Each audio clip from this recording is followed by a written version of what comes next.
mawaddah warahmah itu sangat diperhatikan oleh syariat. Salah satunya adalah masalah yang ada di hadapan kita.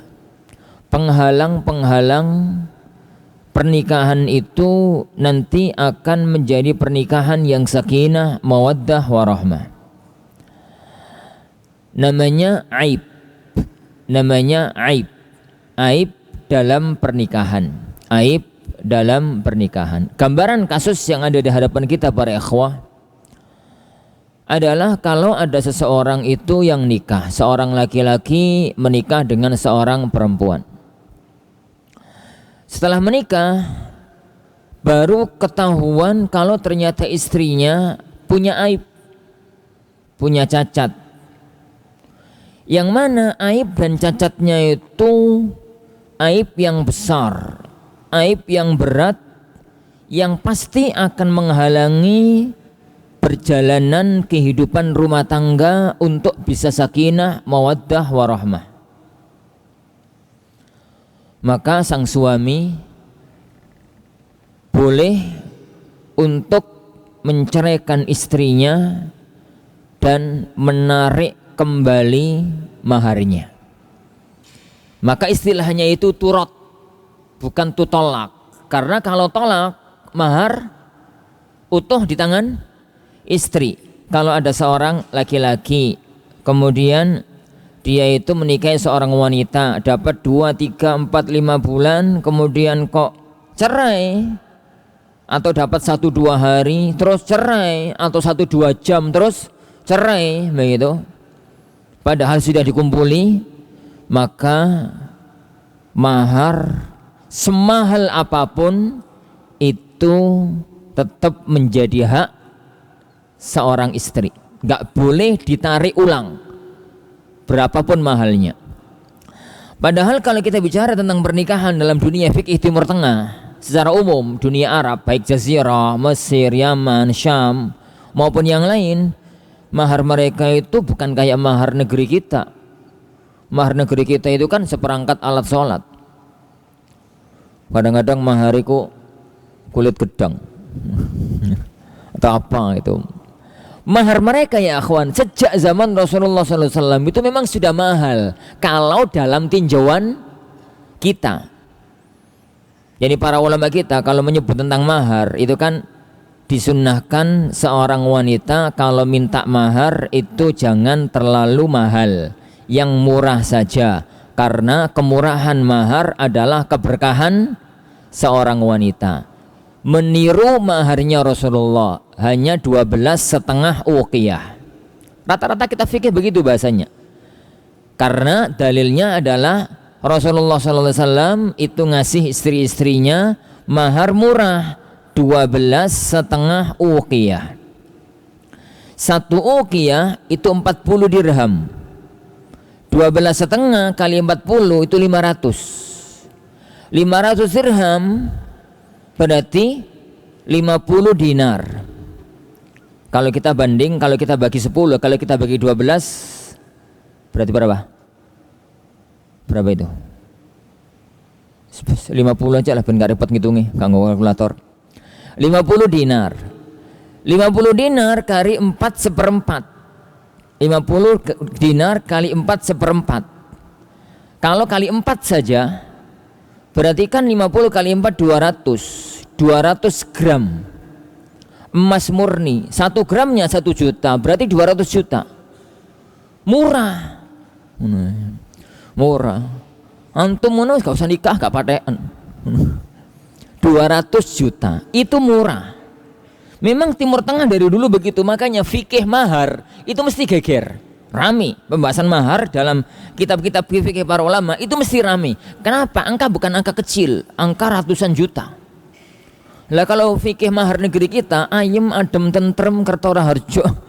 Kenapa? Lah seperangkat alat sholat dengan mahar sandal jepit. Ini. Lah maka masalah mahar itu balik dan tidak itu masalah penting dalam fikih pernikahan. Kalau seorang wanita itu normal, nggak ada cacat, ya ono cacat lah tapi normal, biasa seorang manusia ada cacat semacam itu, kok sang suami menceraikan, maka mahar total menjadi hak sang istri meskipun waktunya pendek. Tapi kalau ternyata setelah nikah diketahui ada aib, maka sang suami berhak untuk memutus pernikahan dan maharnya kembali. Itu namanya turaddul mar'ah. Wanita itu bisa ditolak setelah nikah, ternyata ketahuan, maka ditolak, kemudian maharnya dikembalikan. Ini juga berlaku nanti bagi seorang istri tatkala sudah selesai menikah ternyata ketahuan suaminya punya aib. Kita bahas dulu dari sisi yang pertama.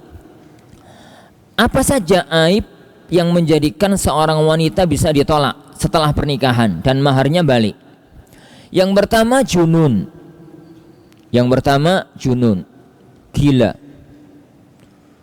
Setelah nikah ketahuan kalau istrinya ternyata gila.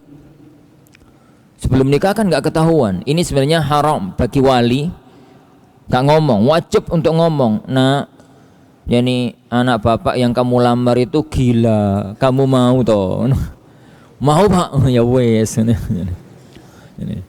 Lah, kalau ternyata nggak ketahuan, tahu-tahunya setelah nikah ternyata kok gila ya, gila beneran gitu, junun majnun, maka istrinya itu bisa dikembalikan ke orang tuanya. Pak, ini putri ini sampean tak kembalikan, duitku mana, maharku mana, uangku mana, lumayan ya, 200 juta 200 juta.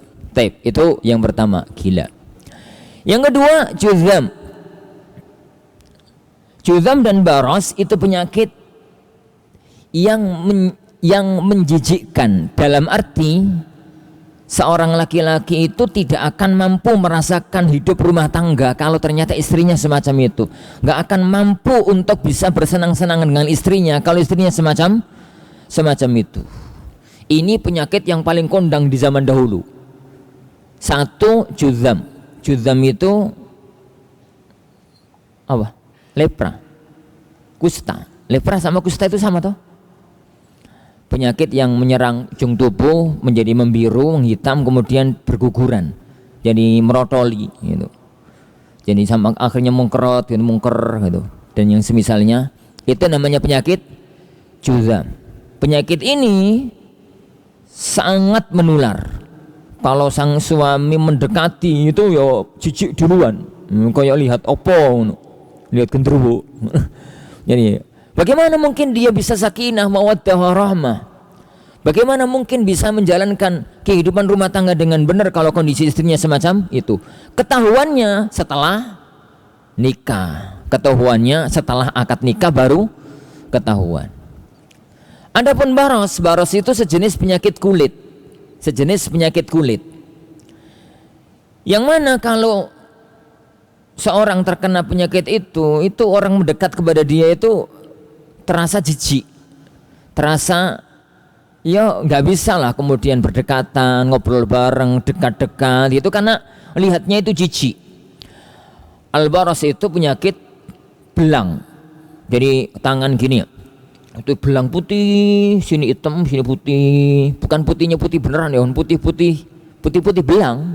Tahu tak, lihat ada orang kena penyakit baros, kadang-kadang di tangannya, kadang-kadang di wajahnya, kadang-kadang di perutnya, kadang-kadang di kakinya, kadang-kadang di punggungnya, kadang-kadang di mana begitu.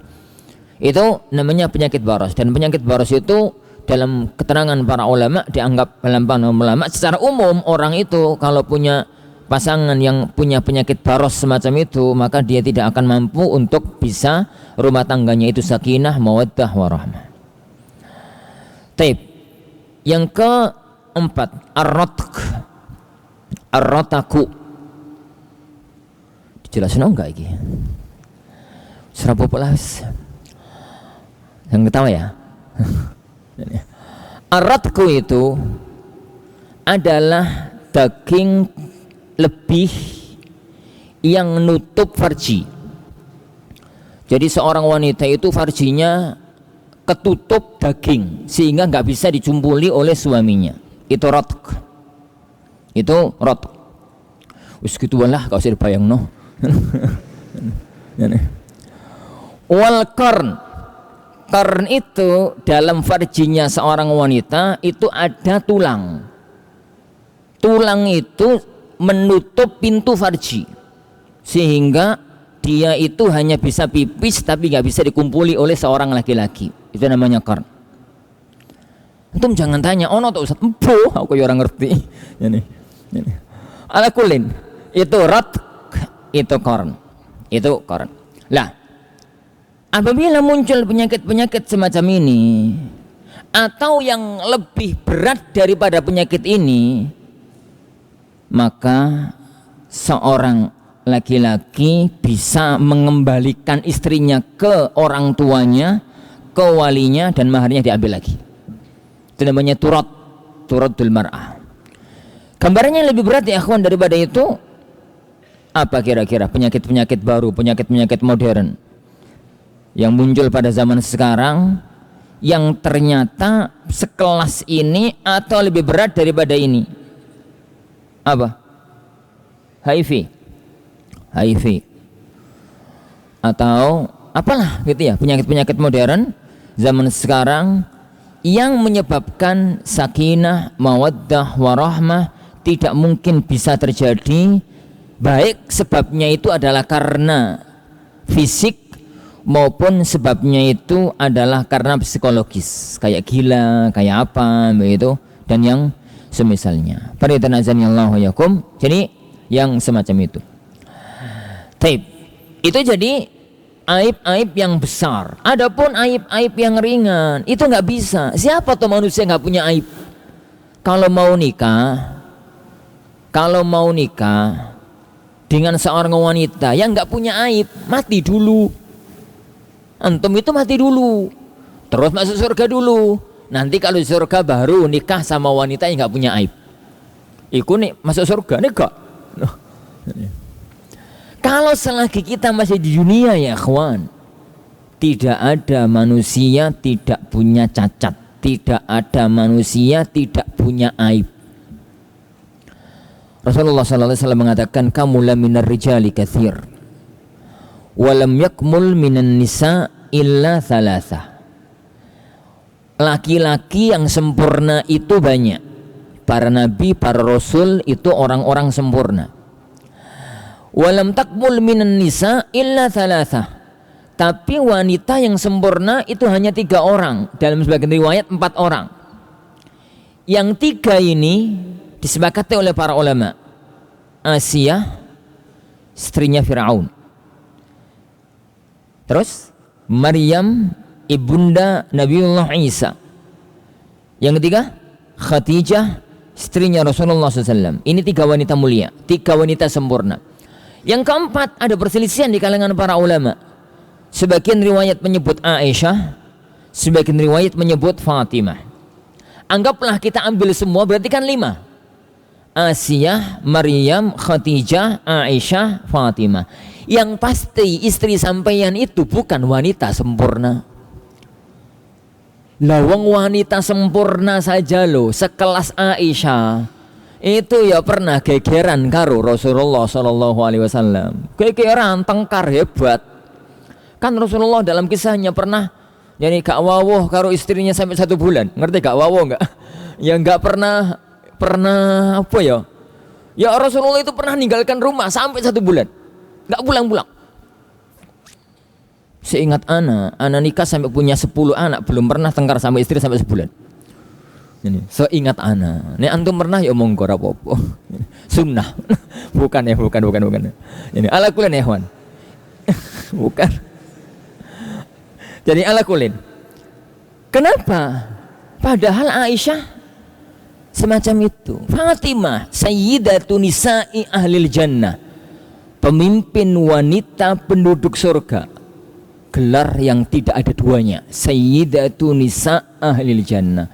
Tatkala hidup rumah tangga sama Ali, ya pernah gegeran. Antum tahu tos asal usul Ali punya gelar, punya kunyah Abu Turab. Itu kan gara-garanya Rasulullah SAW siang-siang ingin ketemu sama, ingin ziarah, yani sowan gitu ke rumah putrinya. Saat masuk ke rumah putrinya Fatimah, lah kok dewean, suaminya nggak ada. Ditanya, Fat, bojomu nandi? Itu. Fat, istrimu kemana? Itu kan dialog kita ya Wan. Nah kalau dialognya orang Arab kan ya Fatimah, kebas. Yes. Fat, suamimu kemana? Maka Fatimah menjawab, tengkar bah. Tengkar, kita tadi itu tengkar, terus nggak tahu keluar. Ali itu keluar, padahal Ali itu jawara padang pasir. Kalau tatkala di rumah tangga itu pakai kaidah jawara, jadi pecel tuh Fatimah.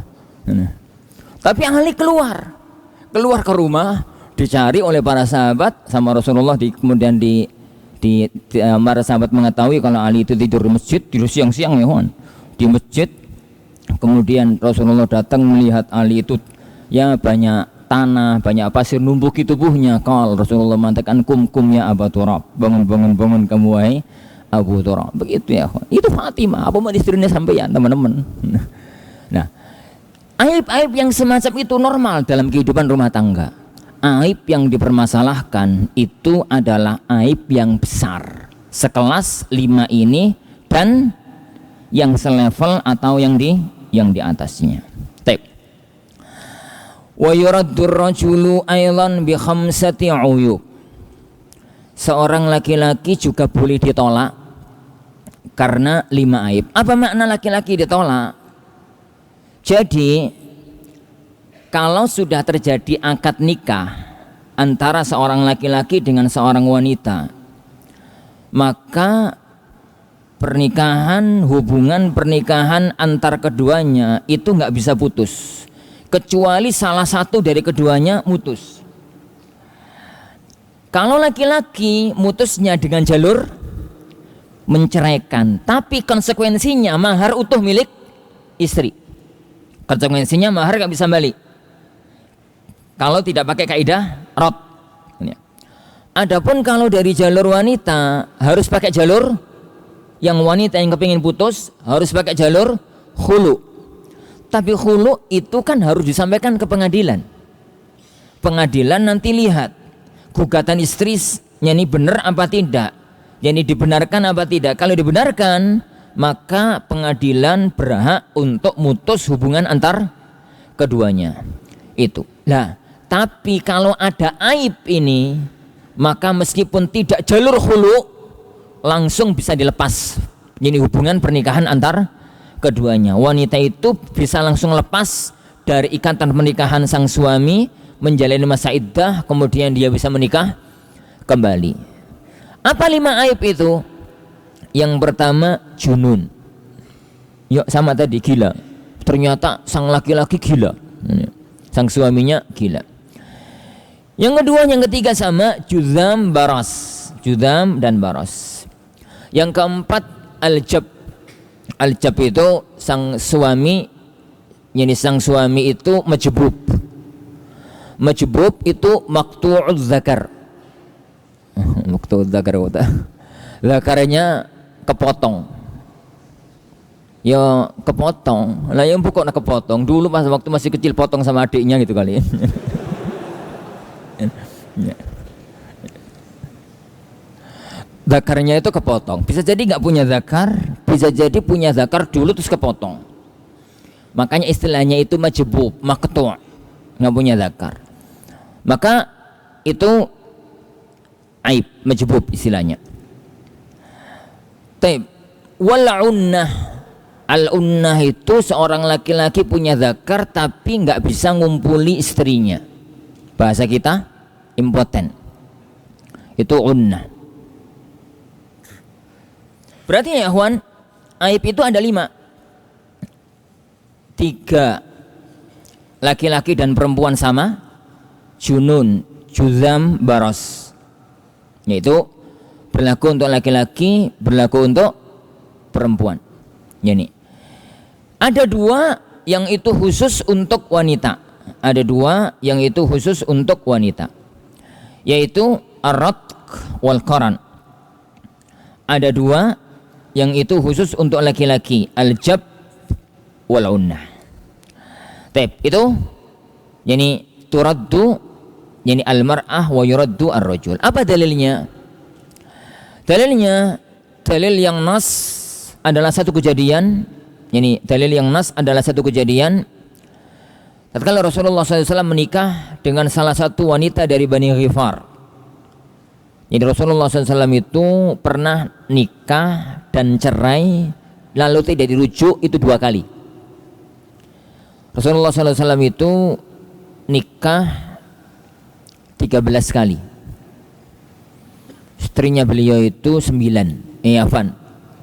Istri beliau yang meninggal dunia tatkala Rasulullah masih hidup itu 2. Istri beliau yang tatkala Rasulullah meninggal dunia mereka adalah jandanya Rasulullah ada 9, berarti 11. Dan ada 2 yang pernah dinikahi oleh beliau kemudian diceraikan oleh beliau, berarti 13. Nah, yang 13 ini, yang ke-12 dan ke-13 salah satunya adalah wanita dari Bani Ghifar. Wanita dari Bani Ghifar. Dia itu dinikahi oleh Rasulullah SAW di malam pertama. Tatkala wanita itu melepas pakaiannya, Rasulullah melihat di lempeng tubuh bagian kanan atau bagian kiri, pokoknya di sisi tubuhnya itu ro'a barasan. Ini ro'a baras. Beliau melihat ada warna baras, jadi kulitnya ternyata cacat, dan cacat itu cacat yang menjijikkan. Gitu. Makanya Rasulullah SAW langsung mengatakan ilbathi thiyabaki wal haqi bi ahlik. Pakai kembali pakaianmu dan pulanglah kamu ke rumah orang tuamu. Ini maksudnya cerai. Lalu Rasulullah SAW mengatakan kepada keluarganya, laqad dallastum aliyya, sungguh kalian telah menipu diriku. Ini menipu diriku. Itu adalah nas bahwasanya kondisinya semacam itu. Ini kondisinya adalah ini semacam itu. Yang kedua, beberapa dalil yang Anda sebutkan tadi, bahwasanya aib-aib ini menghalangi seseorang bisa hidup dengan sakinah, mawaddah, warahmah. Dan yang ketiga, aib-aib ini muncul disebabkan karena karena walinya nggak ngasih tahu. Pernah ada kejadian salah satu ikhwah di sebuah kota, nggak ada sebutkan kotanya, nggak enak. Setelah nikah gitu kok kelihatan murung, kelihatan sedih gitu. Ada apa akhi? Kok sedih? Bernikah mestinya kan ya seneng. Kecewa Ustaz. Kenapa? Istri saya gila. Loh kok bisa? Pas lamaran, pas ta'aruf, nggak tahu? Enggak Ustaz. Enggak. Taunya? Yos, beberapa menceritakan kejadian-kejadian yang anak katakan, oh berarti istri antum memang gila. Tanyakan kepada mertua, kenapa kok bisa terjadi sampai semacam itu. Ternyata setelah ditelepon sama mertuanya, dia mengatakan, maaf nak, memang anak putrinya bapak itu gila. Tapi kata orang-orang, dia bisa sembuh kalau nikah. Nah sampean itu datang dari jauh, nggak ngerti kondisi putri saya. Yuk tak nikahkan, barangkali sembuh. Ternyata kok nggak sembuh. Tak nggak sembuh. Nah kadang-kadang ya akhwan, jadi kadang-kadang itu nggak benar sebagian orang itu. Aib-aib sekelas itu wajib untuk diterangkan, wajib untuk disampaikan. Kalau pada waktu yani aib itu nggak disampaikan, maka jadilah yani berlakulah fikih ini, fikih rad al-mar'ah wa raddur rajul. Tapi kalau ternyata aib-aib ini sudah disampaikan sebelum akad, sudah disampaikan, kok ridho, maka fikih raddul aib ini nggak berlaku. Apa contohnya? Contoh ya kawan, ada seorang ustadz ganteng pointer, masya Allah, fisiknya ganteng, kalah Arjuna, ganteng sebagai pol, terus pinter, alim, ngomongnya pun enak, retorikanya tatkala jelaskan tuh enak, dan memang pinter. Semua laki-laki di Nusantara ini kepingin jadi menantunya. Kok menantunya? Mertuanya. Dia sudah banyak yang nawari, semuanya ditolak, gak ada yang berhasil. Ada salah satu di antara bapak itu yang ngomong sama putrinya, putrinya juga kepingin untuk menjadi istri dari ustadz tersebut, misal gitu ya. Akhirnya ya kok apa ya, barangkali punya aib, beliau Putrinya ngomong, Pak, apapun yang terjadi, aib apapun saya siap menerima asalkan dia mau menikahi saya. Masya Allah, mantap nih akhwatnya. Akhirnya sang bapak datang sowan ke Ustadz, saya punya anak perempuan, sudah waktunya nikah. Dia kepengen dari istrinya jenengan. Jadi sebenarnya jenengan itu kenapa toh kok gak nikah-nikah? Wallahi putri saya siap apapun kondisi antum. Apapun kondisi antum. Sang Ustadz akhirnya mikir-mikir. Dia akhirnya ngomong, saya mau nyampaikan sesuatu, Pak. Kalau putri bapak nanti ridho, alhamdulillah. Kalau nggak ridho, alhamdulillah. Tapi saya minta tolong, saya akan membuka satu aib, tapi aib ini harus ditutup sampai hari kiamat. Siap. Akhirnya beliau ngomong, Afwan Mbak, saya kenapa nggak nikah? Meskipun banyak yang menginginkan untuk menjadi mertua saya nggak punya zakar, Pak. Misal, jadi, oh ngoten tau Ustaz? Iya. Ya sudah, nanti tak sampaikan sama putri saya. Bapaknya pulang, sedih kan bapak itu, ini sedih kan. Calon mantu kurek, ini. Sampai di rumah, putrinya diajak bicara berdua, nggak pakai ibunya, berdua toh. Nah, bapak mau nyampaikan sesuatu. Bener toh kalau kamu itu siap menerima Ustadz untuk jadi suami kamu apa adanya. Beliau punya aib yang sangat besar. Aib apa, Pak? Aib akhlak? Enggak. Aib jiwa? Enggak. Aib apa? Aib fisik. Aib fisik. Ini enggak apa-apa. Bismillah. Siap saya sampaikan, bapak sampaikan, kalau bapak sampaikan, kalau kamu setuju alhamdulillah.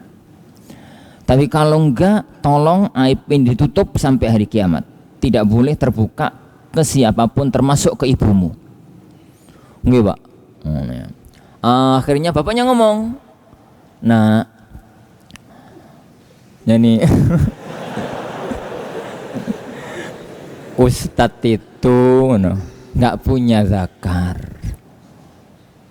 Akhirnya akhwatnya tercenung. Nggak apa-apa, Pak. Masya Allah. Nggak apa-apa. Nggak apa-apa. Taib. Kalau semacam itu, ya sudah selesai, monggo, nggak ada masalah. Karena aib itu ketahuan dari awal. Aib itu ketahuan dari awal. Kecuali kalau aib itu memadorotkan.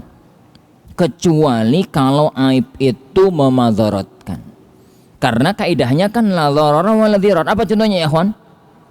Ternyata laki-laki yang dia cintai atau wanita yang dia cintai kena HIV. Maklum bagi kita bahwasanya penularan HIV itu lewat hubungan suami istri. Maka meskipun saya ridho, Pak, saya rela mati demi cinta. Dan misalkan gitu ya, tetap gak boleh. Kenapa? La dharara wa la dhirar. Sudah ya, Wan? Ini pembahasan globalnya ya, Wan. Fikih aib ini jelimet kalau di kitab kita fikih yang panjang. Nggak enak anda bahasnya di sini. Nanti aja kalau mau nikah antum kita bahas. Tapi nggak di sini bahasnya. Wallahu a'lam bishawab.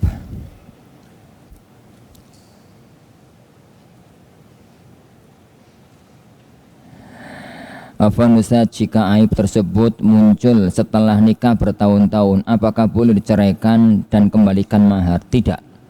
Aib ini, ya jadi kalau akhir pertanyaannya, aib ini berlaku hukum aib kalau itu sudah ada sebelum nikah. Sudah ada sebelum nikah tapi enggak disampaikan. Tapi kemudian qadarullah, awalnya normal, bertahun-tahun normal, 5 tahun, 6 tahun, 10 tahun kemudian istrinya stres gila. Ya enggak boleh ya, yang sabar, antum yang sabar. Istri juga begitu. Kalau kemudian akhirnya suatu ketika nanti cacat, kemudian apa, yang sabar. Fikih ini berlaku kalau aib ini sudah ada sebelum. Aib ini sudah ada sebelum akad, sudah ada tapi kemudian tidak disampaikan kepada calon istri atau calon suami dan baru ketahuan setelah pernikahan.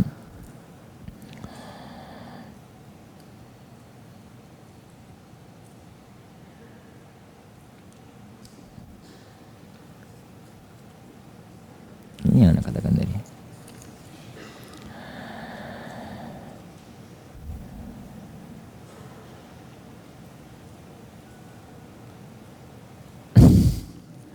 Antum ini vulgar banget pertanyaannya, kasih tanya.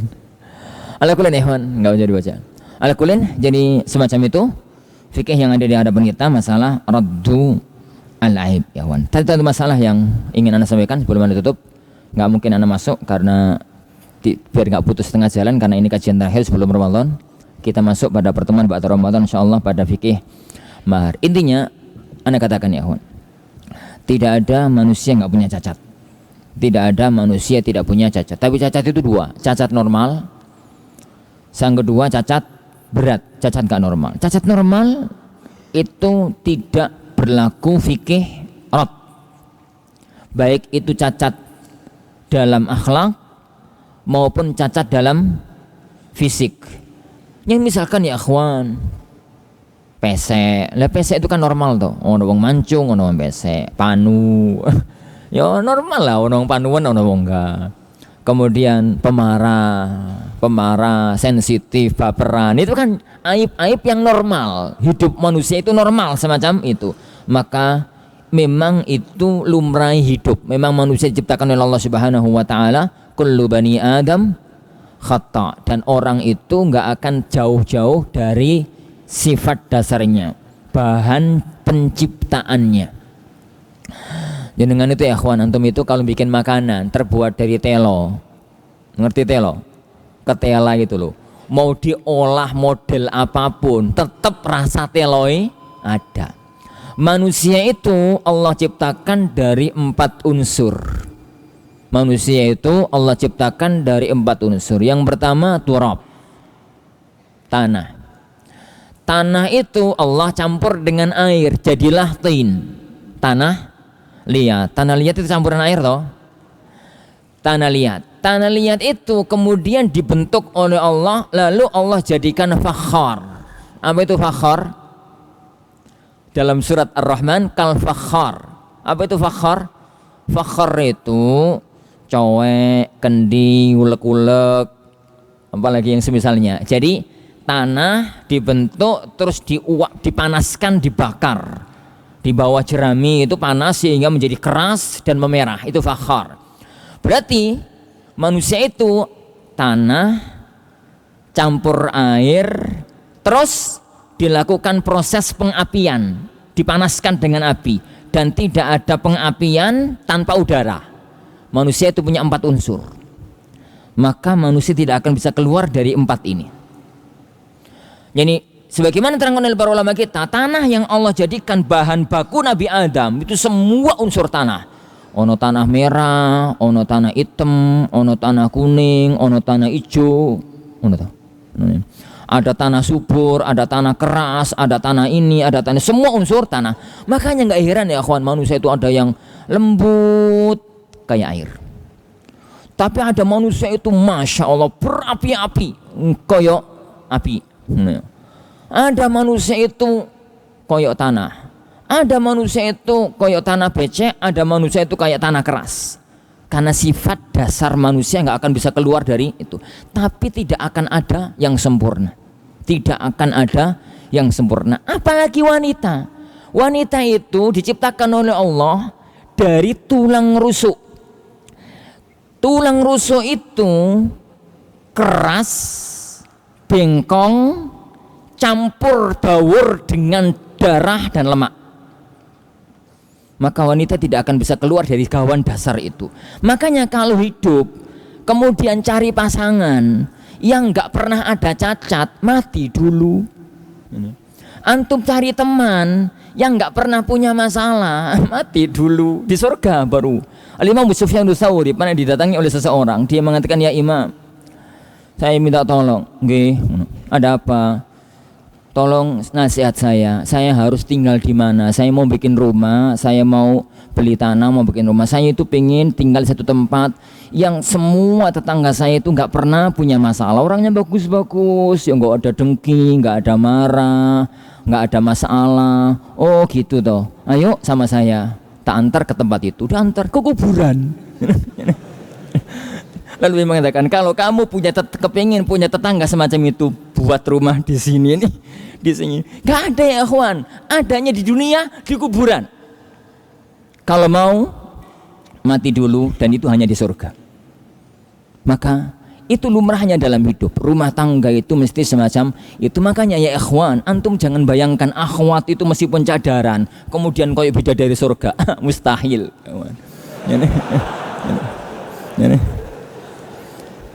Dan ya akhwati, anti meskipun melihat ikhwan-ikhwan ini masya Allah gak pernah lepas jubahan terus koyok malaikat, mustahil. Manusia tetap manusia, yang dia itu adalah khata, banyak salahnya. Wallahu alam. Sallallahu wasallam wa baraka ala nabiyyina Muhammad. Assalamualaikum warahmatullahi wabarakatuh.